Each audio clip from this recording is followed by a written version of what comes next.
Halo semuanya, selamat datang di channel saya. Di video kali ini kita akan mereview sebuah handphone dari merek Sony yang mana saya belinya itu di sebuah toko offline ya, yaitu milik salah seorang artis Indonesia yaitu Baim Wong. Nah teman-teman, jadi smartphone yang cukup gahar di masanya yaitu Sony Xperia XZ2. Nah, Sony Xperia XZ ini merupakan salah satu mantan flagship yang menurut saya di tahun 2022 ini masih sangat bisa gitu ya, masih bisa dipertimbangkan oleh teman-teman semua jika ingin beli. Oke, kita buka saja ya. Kita buka saja langsung. Nah, ini dia dusbox yang saya terima dari Bistore itu. Sekilas dusboxnya ini sudah pasti ya, sudah pasti bukan originalnya karena saya itu kan belinya Xperia XZ2 compact, cuman di sininya itu malah Xperia XA Ultra. Ya, tentu ini salah dong. Baik, dari dusnya ini hanya diterakan IMEI ya, cuma IMEI. Terus ada keterangan. Nah, ini IMEI, terus ada keterangan XZ2 compact. Nah, ini mah perinan ya. Tapi sudah lumayan soalnya di harga yang segitu sudah mendapatkan dusbox walaupun bukan originalnya. Baik, kita langsung buka saja dusboxnya seperti apa isi dari dalamnya. Oh iya, sebagai disclaimer juga, sebelumnya handphone ini sudah dicek juga ya oleh mbak-mbak yang ada di store-nya, dan alhamdulillahnya semua unitnya itu dicek secara bagus dengan kondisi ini, dengan apa adanya, jadi dengan kualitas yang maksimal gitu diberikan oleh si toko Bistore-nya itu. Keren lah. Yuk kita sama-sama buka dusboxnya. Wah, keren ya. Coba kita lihat dulu satu persatu isi dari dusboxnya. Pertama kita mendapatkan unit handphonenya. Ini desainnya ya cukup nyeleneh ya belakangnya. Kita simpan dulu di sini. Terus di dalamnya itu ada, kita buka, kita mendapatkan headset, dan tentunya sudah tahulah ini bukan originalnya tapi lumayan. Namun mic-nya itu kita tahu ya, kalau Xperia XZ2 itu tidak ada headphone jack-nya. Ini dikasih headset tapi lumayan. Kalau dilihat dari build quality-nya, ini sepertinya headset yang biasa dijual di counter-counter itu yang harganya 15 ribuan. Kita simpan dulu. Terus kita mendapatkan unit charger dan USB sudah Type C. Nah, ini sudah update sekali ya, Type C. Dan ini adalah bukti pembeliannya. Saya beli langsung di store-nya ya, teman-teman. Dan harganya itu 1140 atau 1.200.000 lah. Rekomendasi sih kalau menurut saya ya. Di harga segini sudah mendapatkan Snapdragon 845. Kan jarang ya kalau misalkan kita beli barang yang 1 jutaan gitu, gak mungkin mendapatkan Snapdragon yang tipe flagship. Paling cuman buat sosmed aja. Tapi kalau unit ini sudah bisa menjalankan game-game berat gitu ya. Dan itu juga sih salah satu alasan saya gitu ya membeli unit ini. Baik, kita mulai. Ini kita simpan dulu. Nah teman-teman, kita selanjutnya mau mereview tentang build quality dan desain dari Sony ini, Sony Xperia XZ2 Compact.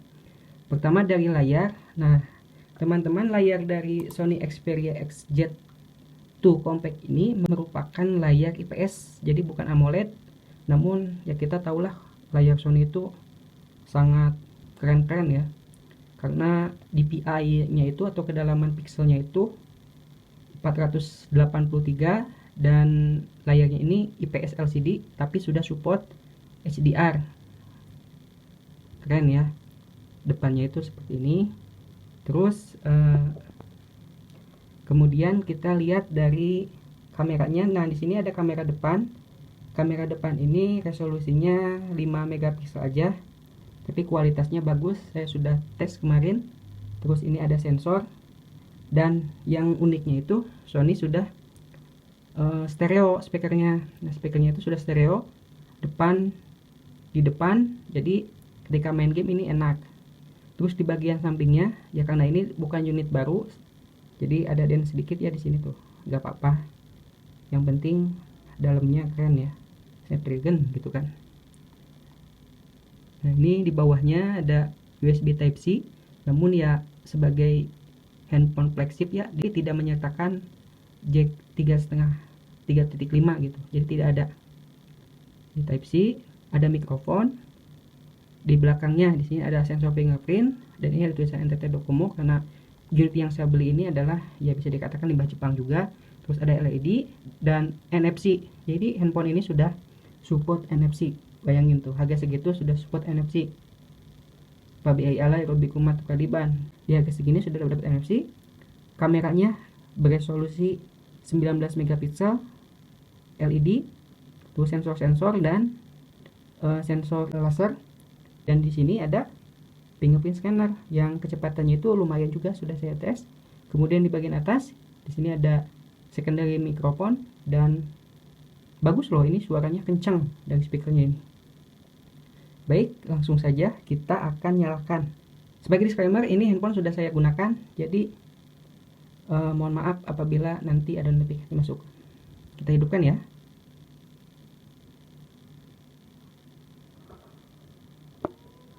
Layarnya bagus banget loh, kalau dilihat langsung itu serasa AMOLED, padahal ini IPS ya teman-teman. Di belakangnya, dan ini single SIM aja karena ya unit Jepang kan, sulit lah kalau mendapatkan 2 SIM. Nah, ini wallpaper tampilan awalnya seperti ini. Kita buka. Nah, inilah tampilan awal dari Sony Xperia XZ2 Compact. Keren loh, ini layarnya sangat terang sekali. Kita cek dulu kontrasnya. Sini cukup nggak? Nah, fullkan saja langsung. Dan iya ya teman-teman, Sony ini sudah mendukung Android 10, jadi tidak terlalu jadul. Di masa sekarang masih bisa digunakan 1-2 tahun ke depan, jadi cocok sekali ini buat handphone kedua ataupun buat handphone pertama juga sih, ini layak banget. Terus ada pertanyaan, pakai NTT Docomo itu nanti buat di emailnya aman nggak? Insya Allah aman, karena di Bistore itu kemarin bilang, mbak-mbaknya itu bilang ya ke saya, itu katanya garansi emailnya seumur hidup. Jadi tenanglah kalau buat masalah email. Dan kita lihat dulu ya isinya. Ini sudah saya customisasi, jadi ya seperti ini. Kita buka menunya, nah seperti ini. Dan iya teman-teman, di sini tuh awalnya tuh banyak aplikasi-aplikasi Docomo, cuman saya sudah uninstall itu, sudah nonaktifin. Dan seperti ini. Nah, teman-teman bisa lihat juga spesifikasinya seperti ini. Jadi handphone ini menggunakan Snapdragon 845, clock speednya itu mencapai 2,8 GB. Ya, kalau ditanya Mobile Legends itu semua rata kanan, PUBG belum tahu, saya belum coba. Dan kita coba saja ya kameranya seperti apa. Langsung lihat teman-teman, bening sekali kameranya loh, bening sekali, stabil juga, ada pelacak objek. Wah, ini mantep ya. Terus dari videonya juga ini stabil karena sudah memakai gyro Ace maksud saya. Dan gila, ini kameranya ya bening banget. Wih, cakep nih, lumayan dong, setara lah sama iPhone mah. Ini keren kameranya, nanti kita cek dalamannya itu di video selanjutnya, di video review. Terus kita cek lagi, ini di sini ada tentang ponsel. Nah, ini sudah memakai Android 10. Android 10 mana sih? Nah, ini tes keamanannya itu 1 Mei 2020, jadi sudah cukup lama. Nah, ini Androidnya ya, Android 10. Lumayan lah daripada kita di Android 7 kan, masih itu sangat jadul sekali. Enak nih, terang sekali tampilannya.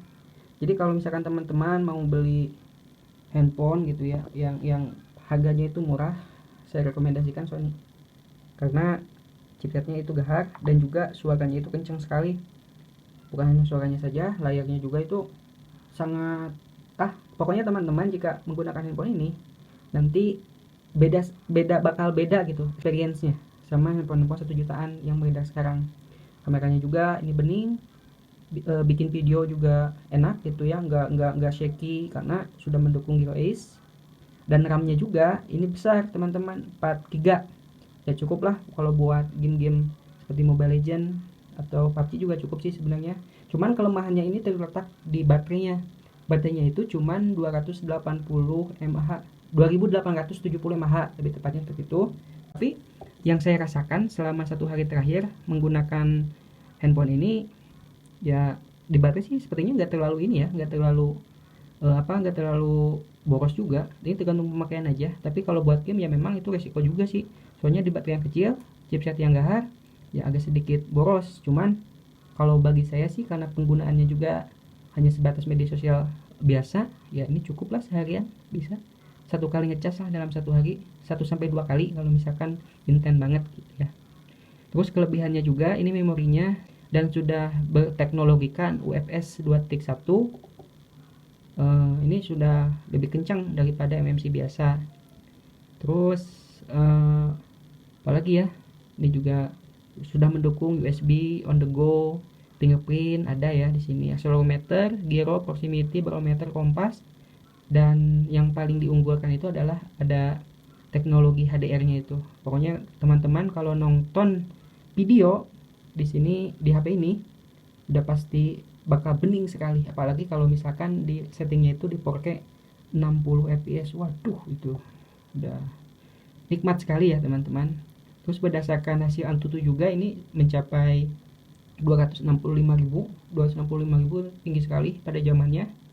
Terus di bawah ini juga ya, berdasarkan pengalaman, di bawah sinar matahari masih terang sih, cukup kalau menurut saya.